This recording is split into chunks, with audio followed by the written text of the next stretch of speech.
Hi, this is Glenda, and this is my version of the Drunken soap, which is a collaboration between 17 soap makers. All 17 of us are making a soap that has two common ingredients. One of them, it has beer, and the other one, there will be a green color somewhere in the soap. So, I'm using for my beer Tecate, which I previously boiled. And the main reason why you want to boil beer before using it in soap is because the alcohol in it and the carbonation can cause the soap to accelerate and to seize or even overheat and cause a volcano reaction. And I've also froze it in case there are any sugars left over in the beer to keep them from overheating the soap. The lye is added gradually to the frozen beer so that it can melt it slowly, and I'm also using sodium lactate to help with the unmolding of the soap. The temperature of the lye combination is around 85 degrees Fahrenheit. So once all of the lye solution was dissolved, I added it to the oils and I blended it until it reached an emulsion. And I definitely like this blender better than the Hamilton Beach I used on the last recipe. It goes slow and it doesn't create a suction at the bottom of the container, which was what the other oh wait, I should add the fragrance before I divide it. I am using sea salt and driftwood fragrance oil, and I need about 2 ounces.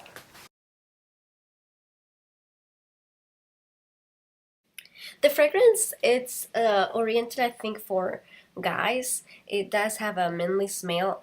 It is not very perfumey though. It's more on the clean, and it does sort of remind you of saltiness, like the ocean, somehow. Alright, so now I am at a light trace, and I'm going to split some of the butter to create a green color, and then the rest is going to be, I'm not sure, it's going to be a color, but I'm not sure which color. And here what I have, it's a mix of green mojito mica with, it's about a 1/4 teaspoon of that. And I added about a 1/8 of a teaspoon of green pigment. And what I'm going for, it's like a light green, hopefully. But the green mojito mica is very light, so I'm afraid that one's going to be too pale. So this is what I added, this pigment. And I only added very little of that. So I'm going to blend that.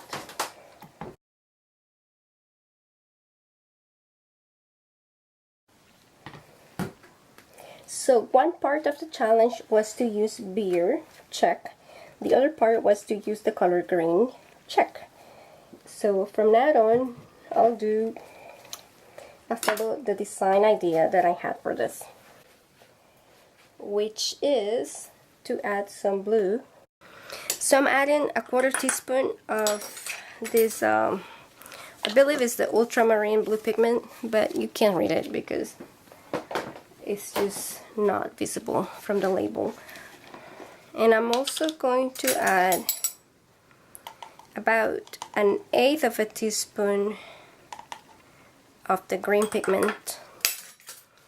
Hopefully what I'm going for is a dark teal, and to ensure that it's dark, I may add some black. We'll see how it looks first.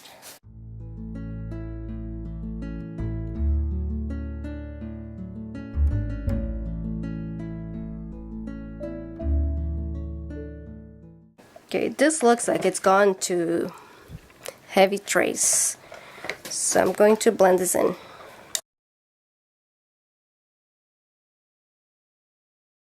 Alright, so the green, as you can tell, is pretty thick, and so is this one.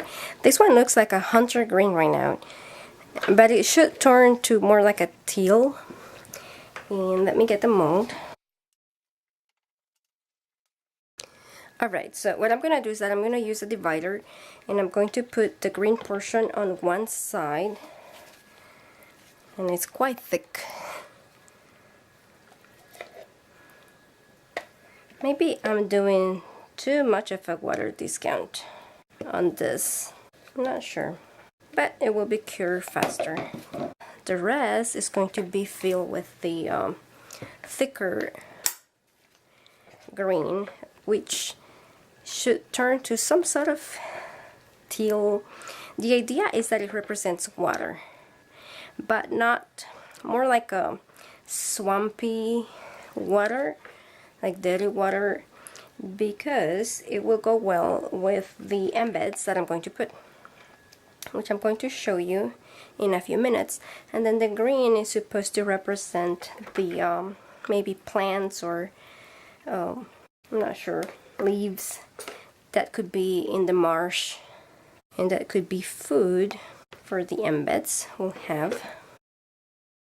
So I'm going to push a little bit of this into the green because I don't have, it doesn't look like I have enough green to come up to the top of the soap.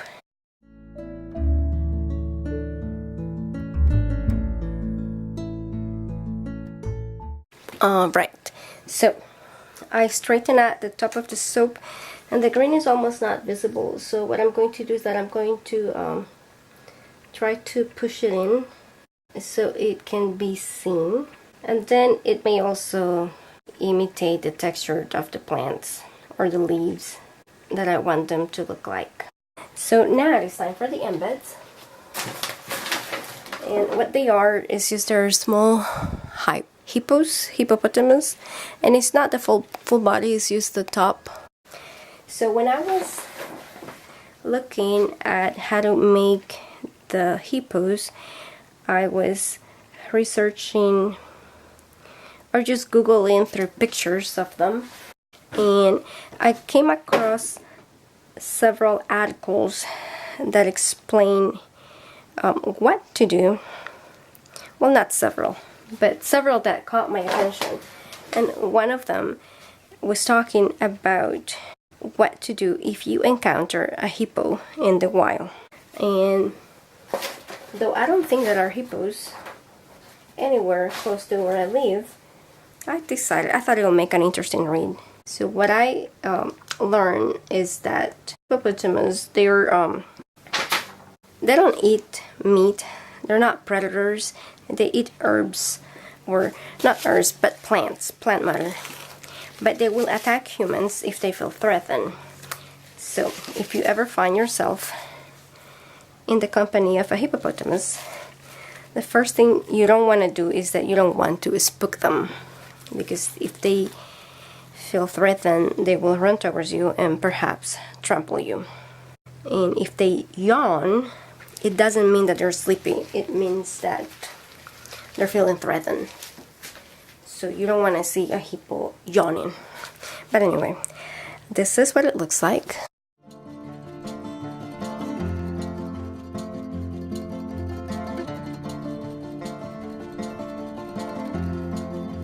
Okay, so I have the soap out of the mold. I can see how the green portion didn't get all the way in the mold, so that's unfortunate. But I'm going to go ahead and cut it, and let's see what it looks like inside. Alright, so you can see a clear differentiation of where the green part is and what the muddy water is supposed to be. And that line looks cleaner. I wasn't trying necessarily to have a cleaner line, but anyway, this is my first soap using beer. And do check out the other videos of the other soap makers that participated in this challenge, so that you can see what they did with the ingredients that we were supposed to use, the beer and the green color. Take a look. I'm gonna put the links of everybody in the description box of this video. Thank you for watching.